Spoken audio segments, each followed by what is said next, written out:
Have you ever thought that this could be a sport for you? We can all do it. With the training we can give you, anyone can do it. We can all achieve canoeability.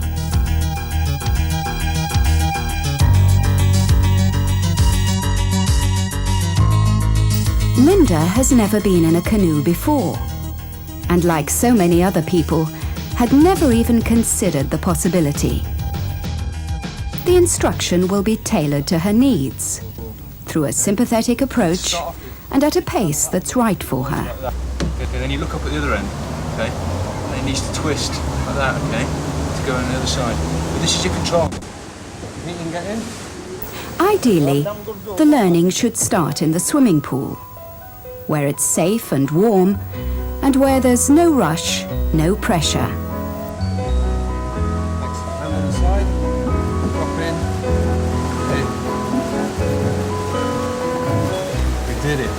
Lovely. Okay. Many of the standard boats are suitable for use by the less abled. But one of the favourites is the Kiwi, which is big, wide, and very stable. Here you see Steve learning to manoeuvre his Kiwi sideways.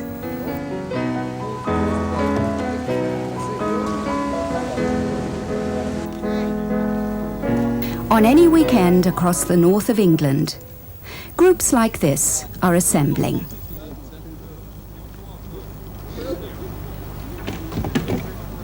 The thorough training in the swimming pool is now paying off and enables them to move on to real water. The instruction is never less than on a one-to-one basis. And with Graham safely seated in his canoe, the party prepares itself for the off. Some of them, that is. As yet, only Donald, Paul, Richard and Graham are ready to go on to moving water for the very first time. The others are still at the stage of learning and refining their basic strokes. Their day will come. Today's trip will take them from Copley Village, near Elland, along the canal, and then on to the fast-moving water of the Calder River. There will always be a group leader, who in addition to being a senior instructor, will have had extra training to allow him to work with the less abled. Sometimes boats will have to be adapted to meet an individual paddler's requirements. The British Canoe Union would like to encourage many more differentially abled people to take up the sport. Age is no barrier. The oldest paddler in the Copley group was over 50 years of age. The sport is open to young and old, to men and women alike. Instructors are needed too, to enable more and more groups to be formed in new areas. For a first-timer, Linda is making remarkable progress under Adam's instruction and is definitely enjoying herself.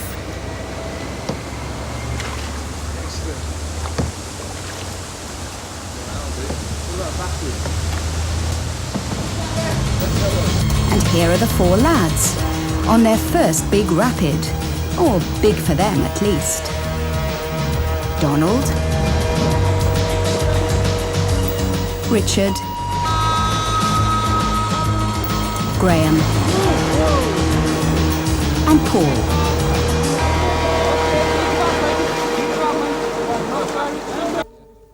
What do you think of the rapid, Graham? Hi. What did you think of the rapid? It's okay.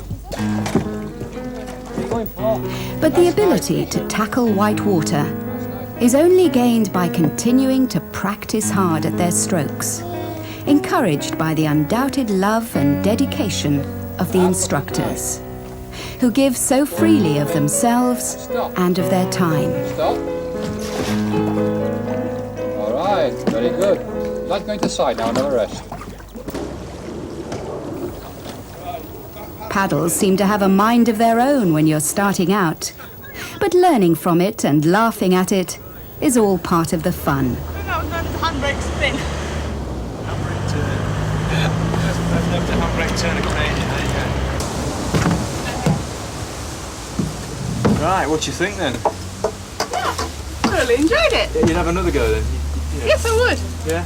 Yeah, so it's something I wouldn't push myself forward to do, but having received a phone call and said, will you come along and have a go, so yeah, why not? I'll give anything a try once. Yeah. Sean Quinlan, a blind paddler, is seen here in the front of this Topolino duo. He's about to run the rapid in this very fast-running water. His instructor is at the rear. While Sean is in the duo, Michelle, here in the yellow kayak, is totally on her own and can respond only to vocal guidance. This must imply the greatest trust in her instructor.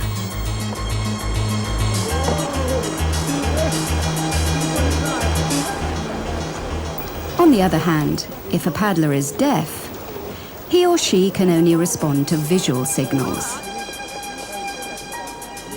The leader of this all-blind group is Steve Truffier. He fully endorses the fact that total trust in the instructor is everything. It is only this trust that enables people to participate in this sport at all, and especially at this level.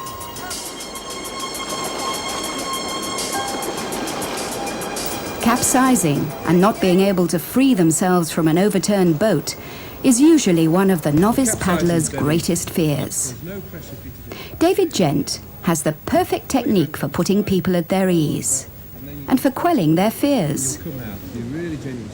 If the paddler is relaxed, he or she will be in control.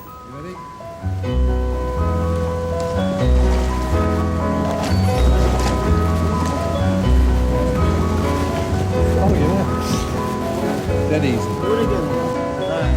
Like Linda, this has been Steve's first session in a boat.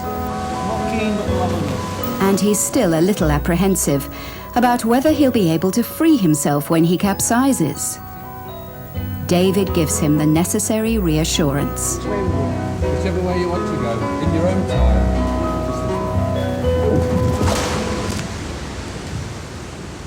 And in spite of all his fears, the reluctant capsizer makes it look very easy after all. The swimming pool is definitely the place to lay the foundations of the sound technique which all paddlers need to have. Right, well, we enjoyed that.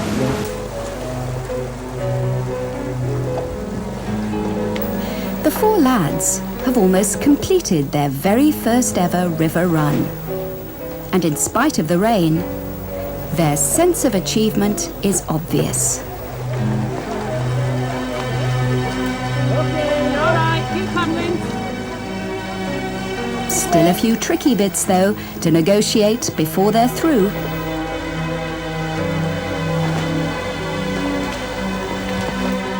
But on the whole, it's been a very successful day for them.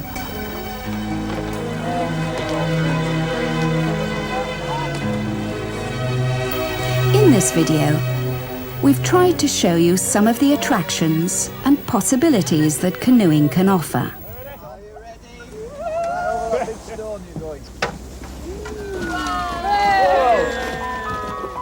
It's something that happens all the year round and is suitable for people of all ages and abilities.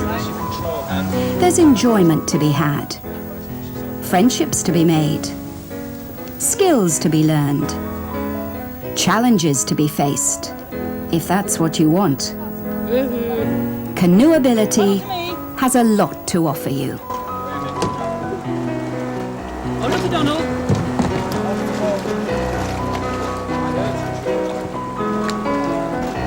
Okay, good. Hey? Go enjoy yourself. Right? That's what it's all about. Enjoyment, isn't it? Have some fun. Okay? Even if we do get a little bit wet. Right, emergency start. Oh no!